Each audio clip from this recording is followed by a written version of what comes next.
warahmatullahi wabarakatuh. Saya atas nama Vivantika Rusdi dengan NIM D23040062. Saya di sini akan mempresentasikan materi saya. Baiklah, langsung saja kita mulai. Bagian pertama A. Kriteria supervisor pendidikan di sekolah dasar.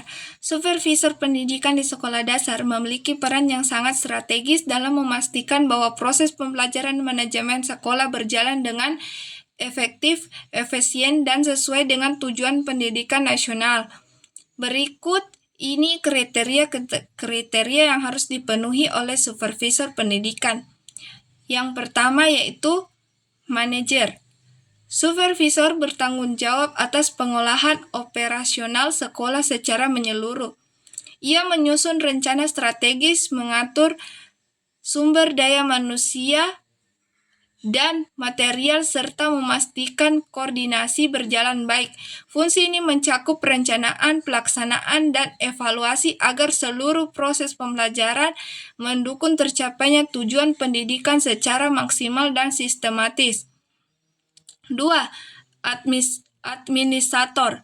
Dalam administrasi, supervisor harus teliti dan sistematis dalam menyusun laporan, mendokumentasikan kegiatan, serta mengelola data pendidikan. Penggunaan teknologi informasi untuk pengarsipan dan pelaporan menjadi penting agar transparansi dan akuntabilitas tetap terjaga. Kemampuan administratif mendukung kelancaran sistem kerja sekolah secara menyeluruh. 3. Supervisor. Sebagai pengawas, supervisor mengevaluasi proses belajar mengajar di kelas. Ia memantau metode yang digunakan guru, mencermati interaksi guru dan siswa, dan memberikan masukan untuk peningkatan mutu pembelajaran. Pengawasan dilakukan secara berkelanjutan dengan pendekatan yang membangun agar kualitas pembelajaran terus berkembang dan mendukung profesionalitas guru. Yang keempat, leader.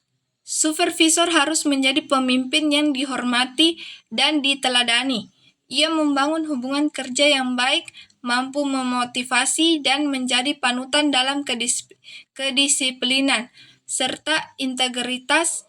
Kepemimpinan yang kuat menciptakan suasana kerja yang positif, membentuk budaya kerja kolaboratif, dan mengarahkan sekolah mencapai visi pendidikan secara bersama-sama. 5. Edukator. Supervisor berperan dalam pengembangan profesional guru menjadi pelatihan dan pembinaan dan pendampingan.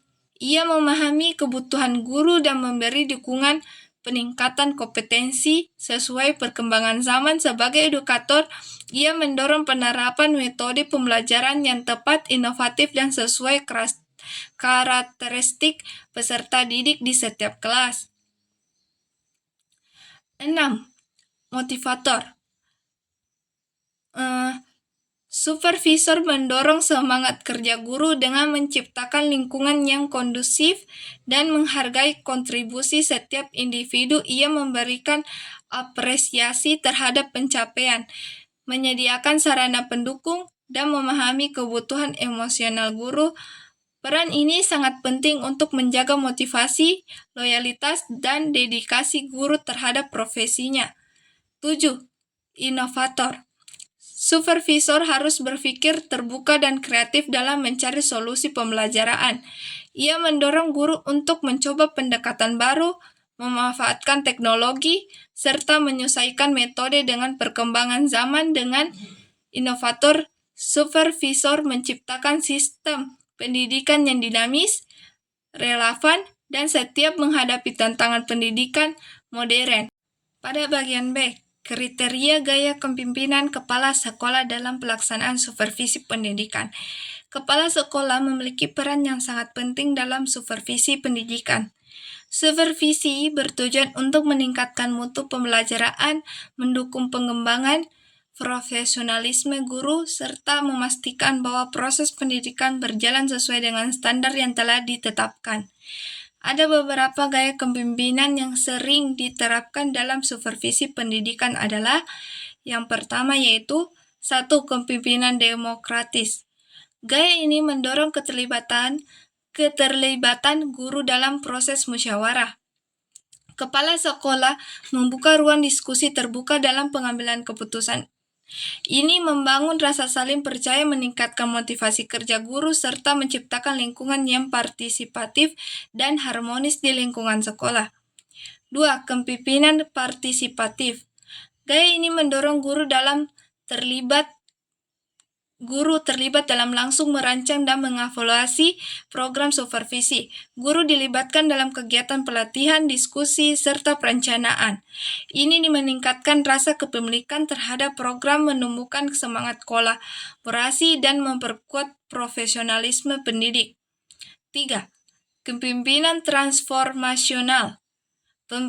Pemimpin transformasional menginspirasi guru untuk terus belajar, berinovasi. Kepala sekolah membangun visi bersama, mendukung kreativitas, serta mendorong guru untuk mengikuti pelatihan.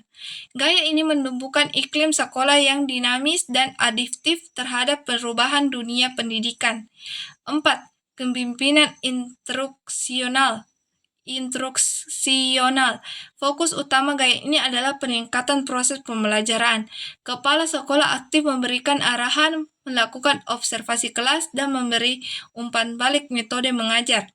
Tujuannya agar mutu pengajaran meningkatkan dan hasil belajar siswa mencapai standar yang diharapkan. Pada bagian C, mekanisme pelaporan administratif, beban kinerja guru tidak harus 24 jam mengajar dalam seminggu. 1. Pengajaran di kelas. Aktivitas utama guru tetap adalah mengajar. Kegiatan ini dilaporkan melalui RPP, jurnal harian, dan laporan evaluasi siswa. Walau tidak wajib 24 jam, pelaporan harus akurat agar sekolah dan dinas bisa menilai keterlaksanaan kurikulum serta efektivitas strategi pembelajaran yang diterapkan di kelas. 2. Pembimbingan siswa. Guru mendampingi siswa dalam kegiatan akademik dan non-akademik. Pelaporan mencakup kegiatan ekstrakurikuler, konseling, dan bimbingan belajar. Setiap aktivitas dibuktikan dengan laporan detail agar kontribusi guru dalam pengembangan karakter dan kemampuan siswa dapat dinilai serta menjadi dasar pembinaan selanjutnya. 3. Organisasi profesi dan pelatihan. Guru yang aktif dalam organisasi profesi dan pelatihan wajib melaporkan jenis, waktu, dan hasil kegiatan. Kegiatan ini meningkatkan kompetensi guru dan berdampak langsung pada pembelajaran. Pelaporan ini juga menjadi acuan untuk pengembangan karir dan penilaian kinerja guru secara profesional. 4. Kegiatan di masyarakat. Guru yang terlibat di masyarakat, seperti pelatihan atau kegiatan literasi, harus melaporkannya secara rinci. Ini menunjukkan peran guru sebagai agen perubahan sosial. D. Mekanisme tata kelola manajemen administrasi pencepatan wajib belajar 13 tahun. 1. Yang pertama itu perluasan dan penguatan layanan PAUD. Layanan PAUD ditingkatkan agar anak-anak siap memasuki pendidikan dasar. Pendataan lembaga, tenaga pendidik, dan fasilitas dilakukan untuk memetakan kebutuhan. 2. Peningkatan sarana dan prasarana. Sekolah melaporkan kondisi fisik dan sarana pembelajaran secara berkala melalui sistem digital. Data digunakan untuk menentukan prioritas pembangunan fasilitas pendidikan. Saluran bantuan pendidikan. Bantuan seperti BOS dan KIP disalurkan berdasarkan data yang dilaporkan oleh sekolah. Sistem pelaporan menjamin bahwa bantuan diberikan tepat sasaran. Pencegahan dan penanganan ATS. Data anak tidak sekolah dikumpulkan berdasarkan sistem kependudukan. Pemerintah merancang program intervensi seperti kejar paket A sampai C untuk mereka yang putus sekolah. Pelaporan dan pemantauan terintegrasi ini bertujuan mengurangi angka ATS dan memastikan semua anak kembali mengakses pendidikan yang layak. Revitalisasi pendidikan non formal. Lembaga seperti PKMB dan LKP wajib melaporkan program, jumlah peserta, dan hasil pembelajaran. Data ini digunakan untuk meningkatkan mutu pendidikan non formal. 6. Akselerasi pendidik berkualitas. 7. Penjaminan mutu pendidikan. Itu saja presentasi saya. Apabila ada kesalahan, mohon dimaafkan. Saya akhiri. Assalamualaikum warahmatullahi wabarakatuh.